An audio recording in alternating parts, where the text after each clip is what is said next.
Harga emas yang tercantum di laman resmi Sahabat Pegadaian pada Senin hari ini memperlihatkan stabilitas pada dua produk utama, yakni Galeri 24 dan UBS.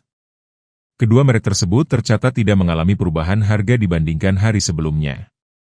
Emas Galeri 24 bertahan di level Rp2.981.000 per gram, sementara emas UBS juga stagnan di angka Rp2.996.000 per gram. Produk emas Galeri 24 dipasarkan mulai dari ukuran 0,5 gram hingga 1000 gram atau setara 1 kg.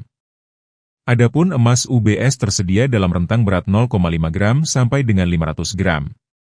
Berbeda dengan kondisi di Pegadaian, harga emas antam yang dipantau melalui laman Logam Mulia justru mengalami lonjakan signifikan.